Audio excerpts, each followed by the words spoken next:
So hello everyone. आज बहुत दिनों के बाद मैं वीडियो बना के आपके सामने लेके आ रहा हूँ। एक्चुअली कुछ पर्सनल कॉजेज़ थी जिसकी वजह से वीडियो नहीं बना पा रहा था मैं, लेकिन अब कोशिश करूँगा कि कंसिस्टेंट रहूँ और लगातार आप लोगों के लिए कुछ वीडियोस बनाते रहूँ। ठीक है, चलिए। तो आज का जो टॉपिक है वो है फैक्टराइजेशन थ्योरम या फैक्टर थ्योरम सॉरी और फैक्टराइजेशन ऑफ पॉलिनोमियल। जो कि पिछला जो वीडियो था मुझे याद भी नहीं है कि मैंने कितने पहले बनाया था। ठीक है, तो मुझे लगता है कि रिमाइंडर थ्योरम पे कुछ क्वेश्चंस मैंने कराए थे। फैक्टर थ्योरम के क्वेश्चंस कराने मैंने कहा था कि फैक्टर थ्योरम का क्वेश्चन मैं कराऊँ। तो फैक्टराइजेशन ऑफ पॉलिनोमियल में बेसिकली हमें करना क्या होता है और फैक्टर थ्योरम से कैसे क्वेश्चंस आते हैं ये हमें इस वीडियो में मालूम चलने वाला है। ठीक है, चलिए आइए देख लेते हैं। बिफोर गोइंग टू स्टार्ट मैं बता दूं जरा फैक्टर थ्योरम कहते किसे हैं। तो भाई मैं कई बार इसको चर्चा कर चुका हूँ, लेकिन एक बार चूँकि बहुत दिनों के बाद मैं आया हूँ और अगर अचानक आप वीडियो देखेंगे शायद आप फैक्टर थ्योरम भूल चुके हों। तो फैक्टर थ्योरम को मैंने बस छोटा सा डिस्कस कर देता हूँ कि अगर कोई पॉलिनोमियल px है जिसकी डिग्री क्या है n है और वो n जो है ग्रेटर देन और इक्वल टू 1 है। ठीक है, और a कोई क्या है, एक रियल नंबर है। a is any real number. ठीक है ना, यानी कि a जो है वो कोई रियल नंबर है। तो x minus a is factor of px if and only if pa is equal to 0। ठीक है, सीधी सी बात है। क्या कहता है, सीधा सा मतलब है कि अगर x माइनस ए को फैक्टर कहना है तो भैया pa 0 हो जाना चाहिए। ज़रा याद करिए ये pa था क्या, ये pa था रिमाइंडर। अगर आप लोगों को अच्छे से याद होगा तो पिछले वीडियो और मैंने कई बार इसको अच्छे से एक्सप्लेन भी किया हुआ है कि रिमाइंडर हुआ करता था pa। तो सीधी सी बात यह है कि फैक्टर थ्योरम में कहना यह चाहता है कि अगर factor theorem is the special case of remainder theorem. मैं रिमाइंडर थ्योरम में अगर आप किसी px को डिवाइड करते हैं x माइनस ए से, ठीक है ना, किसी भी px को x माइनस ए से आप डिवाइड करिए तो रिमाइंडर क्या क्या आ सकता था, याद करिए। रिमाइंडर कोई भी रियल नंबर आ सकता था। ठीक है, कोई भी रियल नंबर आ सकता था। तो जैसे मान लीजिए मैंने कहा 1 आ रहा है सर, या 2 आ रहा है, या 3 आ रहा है, या 4 आ रहा है। तो भाई जो रिमाइंडर था तुम्हारा pa वो कुछ भी आ सकता था। 1 2 3 4 -5 -4 -3 -3/2 माइनस में या प्लस में। ठीक है, या मान लीजिए कोई अंडर रूट में भी आ जा रहा है। लेकिन फैक्टर थ्योरम में क्या है कि यही रिमाइंडर किसके बराबर होना चाहिए, 0। यानी कि अगर 0 के बराबर होता है तो सीधा सीधा मतलब यह है कि रिमाइंडर थ्योरम स्विच कर जाएगा फैक्टर थ्योरम की तरफ। एंड वाइस वर्सा का केस भी है। देखो इफ एंड ओनली इफ कि अगर pa 0 है तो x माइनस ए फैक्टर होगा, और अगर x माइनस ए फैक्टर है तो pa 0 होगा। ठीक है ना, यही फैक्टर थ्योरम था, मैंने इसको प्रूव भी किया हुआ है। आइए जरा इस पर रिलेटेड कुछ क्वेश्चन देख लेते हैं। तो बेसिकली पहला क्वेश्चन तो आता है जो नॉर्मली आता है, वो होता है कि चेक करो भाई कि कोई पॉलिनोमियल दिया होगा उसका ये फैक्टर है कि नहीं। ठीक है, चलिए तो एक क्वेश्चन मैं लिख रहा हूं, check x minus 2 is factor of px is equal to x cube minus 2x² plus x minus 2। Check करो कि क्या ये x माइनस 2 फैक्टर है px का। भाई सीधा सीधा मतलब मैंने कहा था कि फैक्टर थ्योरम को चेक करने का, यानी कि फैक्टर चेक करने का एक ही तरीका है, रिमाइंडर को 0 होना चाहिए। अगर रिमाइंडर 0 है तो उसको फैक्टर कहेंगे, रिमाइंडर 0 नहीं है तो फैक्टर नहीं कहेंगे। रिमाइंडर निकालने का आपको तरीका पता है कि x माइनस 2 को हम कर देते थे क्या, 0। तो यहाँ से x क्या आ जाएगा भाई, 2। तो रिमाइंडर क्या आ जाएगा, तो जो रिमाइंडर आएगा वो आ जाएगा p2। ठीक है, अब रिमाइंडर p2 आएगा तो हम यहाँ जहाँ जहाँ x था वहाँ वहाँ क्या रख देंगे, p2 रख देंगे। px जहाँ है x की जगह 2 रखेंगे, तो यहाँ रखेंगे 2 cube minus 2 into 2 square plus 2 minus 2, और आंसर आप देख पा रहे हो 0 होगा। ठीक है ना, तो क्या कहेंगे, यस, क्या कहेंगे, yes x minus 2 is factor of px। क्या ये अकेला x माइनस 2 ही केवल फैक्टर है, नहीं, ऐसा भी जरूर नहीं है। ठीक है, क्योंकि ये क्यूबिक पॉलिनोमियल है। क्यूबिक पॉलिनोमियल के एटमोस्ट 3 जीरोस हो सकते हैं। ठीक है ना, 3 जीरोस, यही जीरोस हैं भाई, एक इसको जीरोस कह सकते हैं। x equal to 2 is 0 of polynomial. क्यों, क्योंकि इसने इसको 0 बना दिया है। ठीक है, और ये इसका फैक्टर है। इसके 3 जीरो हो सकते हैं, उसमें से कोई एक x माइनस टू को मैंने देखा तो वो जीरो है।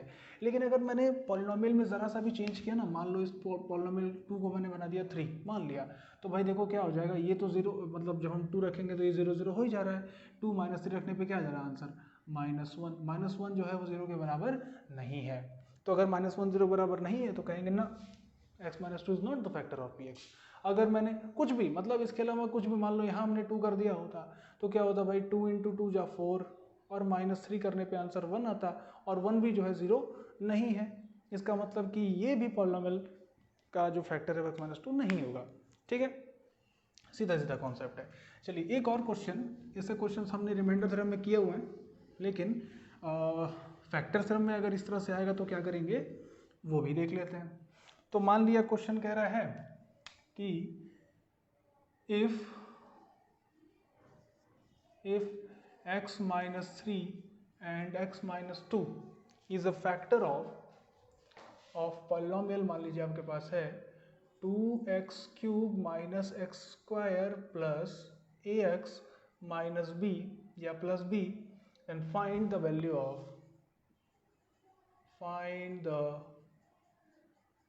Values of a and b। तो ऐसे क्वेश्चन हमने रिमाइंडर थ्योरम में भी किए हुए हैं, ऐसा नहीं है, ठीक है। लेकिन बस यहाँ पे सीधा सीधा कह रहा है कि भाई x minus 3 x minus 2 factor है, तो बताओ अगर किसका फैक्टर px का फैक्टर है, तो ज़रा बता दो a और b की वैल्यू क्या है। बहुत आसानी से हम बता सकते हैं, ठीक है। तो पहला क्लू क्या कह रहा है कि x माइनस 3 फैक्टर है। अगर x माइनस 3 फैक्टर है तो x माइनस 3 से जब इसको डिवाइड करेंगे तो रिमाइंडर क्या आना चाहिए, 0, ठीक है। अब हमें रिमाइंडर निकालने का तरीका हमको पहले से ही पता है, तो भाई लिखेंगे since x minus 2 is factor of px। तो अगर x minus 2 फैक्टर है तो इसका ये मतलब हुआ therefore, या दिस इम्प्लाइज दैट therefore कुछ भी लिख सकते हो, इसका मतलब हो गया कि x minus 2 is equal to 0 रखे हम क्या लिख देंगे, x इक्वल टू 2। तो जो रिमाइंडर होगा वो p2 वो क्या हो जाएगा भाई 0 के बराबर। यही रिमाइंडर भी होगा हमारा, है कि नहीं, यही रिमाइंडर होगा कि नहीं, जाहिर सी बात यही होगा। और P2 किसके बराबर जाना है भैया, हमारा 0 के बराबर जाना है। अब आप ज़रा देखिए 2 into two cube minus 2 square plus 2a plus b is equal to 0, ठीक है। यहाँ से आप जब सॉल्व करोगे तो 2 2 जा 4 2 जा 8 2 जा 16 हो जाएगा। ये 16 minus 4 plus 2a plus b is equal to 0 है। और जब इसको आप सॉल्व करोगे तो हो जाएगा 12 प्लस 2a प्लस b, ठीक है, इज इक्वल टू 0, ठीक है भाई। चलिए यहाँ तक आ गया हमारा। दूसरा हमारा क्या कह रहा है, दूसरा कह रहा है कि x माइनस 2 भी इसका क्या है अच्छा मैंने पहले x माइनस 2 ही ले लिया, x माइनस 3 को फैक्टर मान लेते हैं भाई। चलो तो अगर x माइनस 3 फैक्टर है तो इसका मतलब x माइनस 3 को 0 बना करके हम क्या करेंगे भैया, x इक्वल टू 3 रख देंगे। तो हम क्या कहेंगे, तो जो इसका रिमाइंडर जो है उसको क्या कहेंगे p3, और यही p3 जो है किसके बराबर है, 0 के बराबर।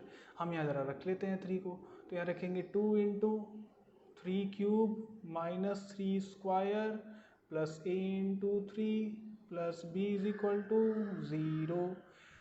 3 3 9 3 27, 27 2 जा 54 minus 9 plus 3a plus b is equal to 0। 54 में से 9 घटाया कितना आया, 45 plus 3a plus b is equal to 0। यहाँ तक आकर के आप लोग फंस जाते हैं, ठीक है। यहाँ तक आने के बाद कहते क्या है, सर ए और बी को निकालनी, यहाँ भी ए और बी है और यहाँ भी ए और बी है। लेकिन आप लोग ये जानते हो कि अगर एक इक्वेशन है ये और एक ही वेरिएबल होता तो आसानी से हम निकाल सकते थे, ठीक है। लेकिन इस इक्वेशन में एक इक्वेशन 2 वेरिएबल है और यहाँ भी एक इक्वेशन 2 वेरिएबल है। तो एक मेथड आता है जिसको कहते हैं हम सब्स्टिट्यूशन मेथड, ठीक है ना, सब्स्टिट्यूट कर देते हैं। तो क्या करेंगे सब्स्टिट्यूट, देखो मैं यहाँ से छोटा सा काम करूँगा, b को क्या लिखूंगा, b को लिखूंगा -12 माइनस 2a।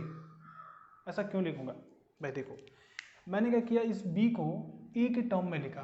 a के टर्म में लिखने का मतलब क्या है कि यहाँ जितना इधर वाला है ना उसमें कुछ ना कुछ कहीं ना कहीं a है, b नहीं है, ठीक है ना। कांस्टेंट हो सकता है, बस a होना चाहिए। तो देखो यहाँ से मैंने सबको इधर भेज दिया है। अब इस b को मैं यहाँ यूज़ कर लूँगा, क्या दिक्कत है, यूज़ हो ही सकता है।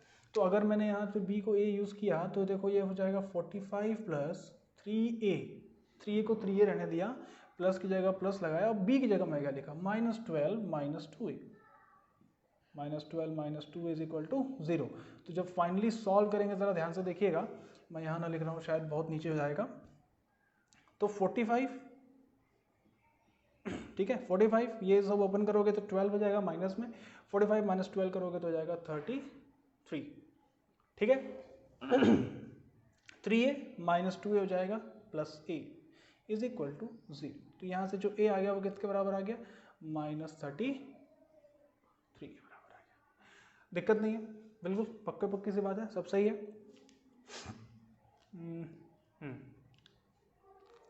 अब इस a की वैल्यू को हम यहाँ रख देते हैं, यूज़ कर लेते हैं, सिंपल सी बात है। तो अगर हम b की जगह पे, जो b की वैल्यू हमने निकाली थी, वहाँ a की जगह पे वैल्यू पुट कर देते हैं। तो 12 माइनस 2 इंटू -33 रखने पर देखो जो आंसर आएगा वही हमारा आंसर हो जाएगा। माइनस माइनस जा प्लस, 22 2 इंटू 33 जा 66, ये हो जाएगा 54। तो जो हमारी b की वैल्यू आ गई वो आ गई 54। आसान है, बहुत आसान है। चलिए, तो इस तरह से हमने देखा कि a और b की वैल्यू हम आसानी से निकाल सकते हैं अगर ऐसे क्वेश्चंस भी आते हैं, ठीक है। अब जरा देख लेते हैं कुछ बेसिक फैक्टराइजेशन के क्वेश्चंस, बहुत बेसिक, मतलब मैं आज बहुत ज़्यादा फैक्टराइजेशन के क्वेश्चंस तो नहीं कराऊंगा, जो बेसिक्स हैं। मैंने कुछ बच्चों को देखा है कि क्लास 8 या क्लास 7 में वो शायद क्लास में ध्यान नहीं देते हैं, जिसकी वजह से उनको आगे चल करके ऐसे क्वेश्चंस को करने में परेशानी होती है।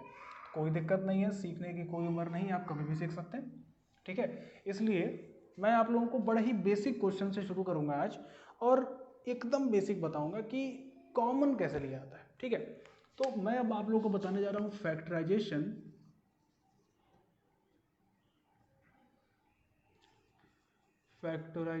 Of polynomial by taking common factors,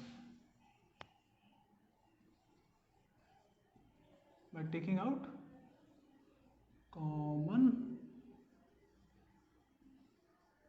factors, ठीक है। टेकिंग आउट कॉमन फैक्टर्स की, कॉमन फैक्टर्स निकाल करके हम कैसे फैक्टराइजेशन करते हैं पॉलिनोमियल का। पहले तो बेसिक समझ लेते हैं। फैक्टराइजेशन का मतलब होता है कि अगर किसी पॉलिनोमियल का फैक्टराइजेशन करेंगे तो बेसिकली हम उसके डिग्री से कम कर देते हैं कोई डिग्री, ठीक है ना। यानी कि जो निकालेंगे, जो आंसर आएगा वो गिवन पॉलिनोमियल की डिग्री से छोटा होगा, ठीक है ना, उसकी डिग्री छोटी होगी। ज़रा देख लेते हैं, अभी जब क्वेश्चंस करेंगे समझ में आ जाएगा। जैसे मान लीजिए कि आपके पास सवाल है फैक्टराइज, पहला है मान लीजिए एट रैंडम ले लेते हैं कुछ भी, जैसे लेटर सपोज मैंने लिया 9x² माइनस 12xy², मतलब बहुत ही आसान और बहुत ही बेसिक मैंने लिया हुआ है इसमें, ठीक है। तो उसको पहले समझते हैं। इसमें क्या करेंगे, हम फैक्टर निकालेंगे। फैक्टर निकालने का मतलब ये है कि इसको किस तरीके से या किस चीज़ से डिवाइड करें कि रिमाइंडर 0 आ जाए, सिंपल, ठीक है ना। तो चलो भाई, देख के तो नहीं समझ में आएगा, कहेंगे भाई 3 से डिवाइड कर देंगे रिमाइंडर 0 आ जाएगा, बिल्कुल सही बात है। 3 से डिवाइड करने पर रिमाइंडर 0 आएगा, x से डिवाइड करने पर रिमाइंडर 0 आएगा, y से भी डिवाइड करने पर रिमाइंडर 0 आएगा, और क्या हो सकता है, खुद से डिवाइड कर दो रिमाइंडर 0 हो जाएगा, 1 से डिवाइड कर दो रिमाइंडर 0 हो जाएगा, ठीक है। आवाज़ कहाँ से आने लगी, चलिए होगी कैसे आवाज़ आ रही होगी। चलिए, तो अब देखिए ज़रा, मैं इसका सोल्यूशन आपको करके दिखाता हूँ। बेसिकली आपको ये समझना होगा कि किस टाइप का पॉलिनोमियल है। ये क्यूबिक पॉलिनोमियल है, ये पॉलिनोमियल इन 2 वेरिएबल है, ये एक बाइनोमियल है, ठीक है ना।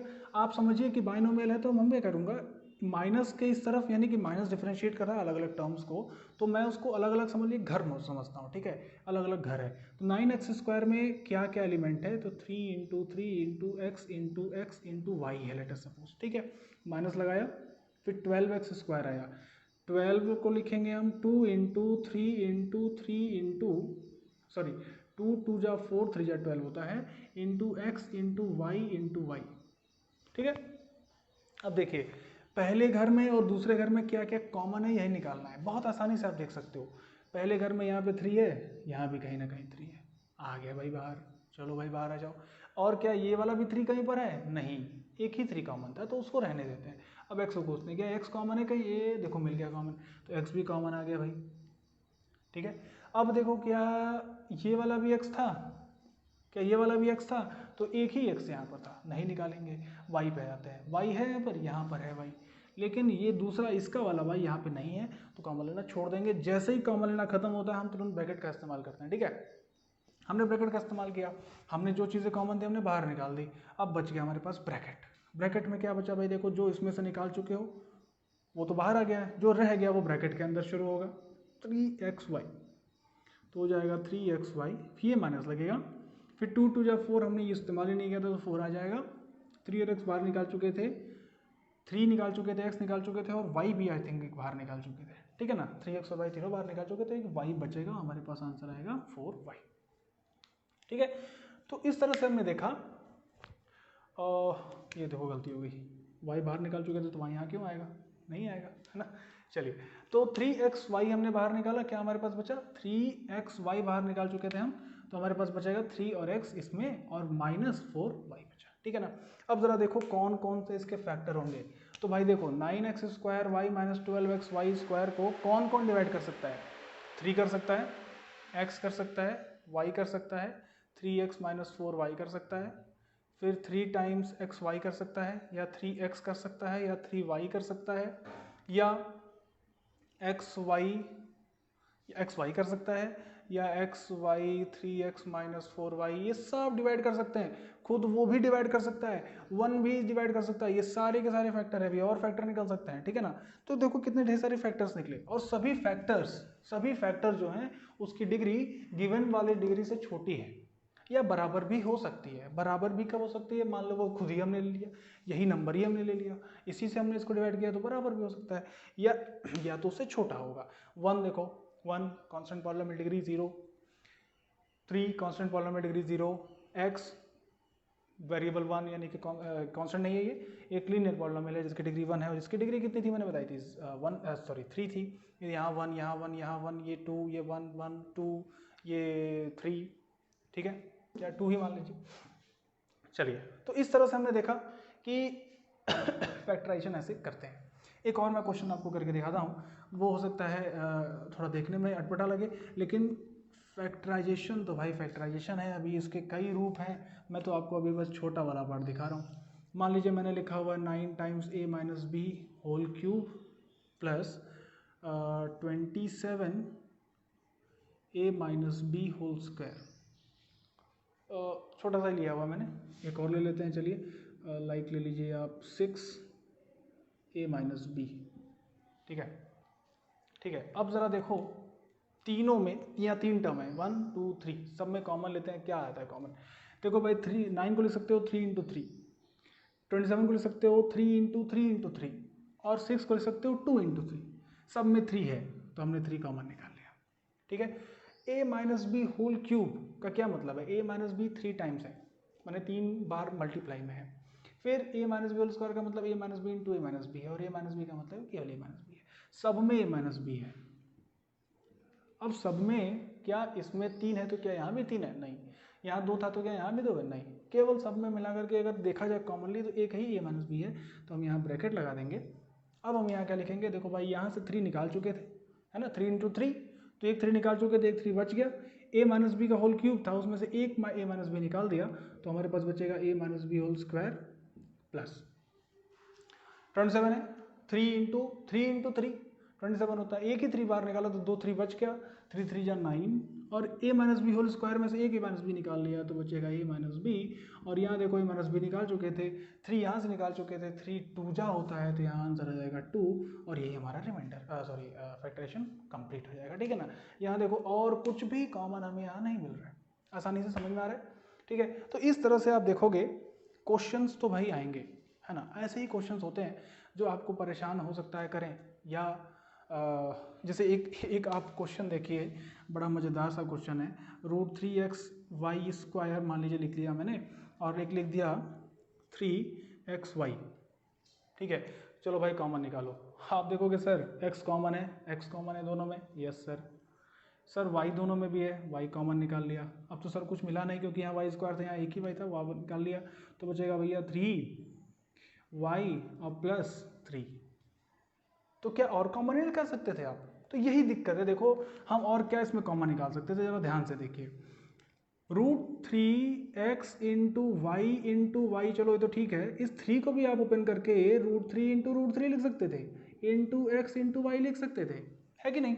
तो आप देखो अब यहाँ से जब कॉमन निकालने जाओगे तो √3 भी मिल रहा है कॉमन, x तो मिल ही रहा है कॉमन, y तो मिल ही रहा है कॉमन, तो अब हमारे पास क्या बचा, फर्स्ट टर्म में √3 निकाल चुका है, x निकाल चुके, y निकाल चुके, तो बच गया y प्लस √3 निकाल चुके x और y निकाल चुके, तो एक √3 बच गया। देखो इस तरह से आंसर आया। और भी कॉमन निकाल सकते थे, √3 भी यहाँ पे एक वेक्टर निकल के आ गया, है ना। तो अभी ऐसे टाइप के क्वेश्चंस हमें ढेर सारे करने को मिलेंगे। ये तो बड़ा ही बेसिक मैंने आपको बताया, क्योंकि आज का वीडियो मैं लंबा नहीं बनाना चाहता। तो कल जो वीडियो आएगा, कल डेफिनेटली एक वीडियो आएगा फैक्टराइजेशन थ्योरम पे ही, और उसमें हम लोग डिफरेंट टाइप के क्वेश्चंस जो क्लास 9th के बेसिस से बहुत इंपॉर्टेंट है वो हम लोग देखेंगे, ठीक है। तो आज के लिए इतना ही रहने देते हैं। Thank you so much.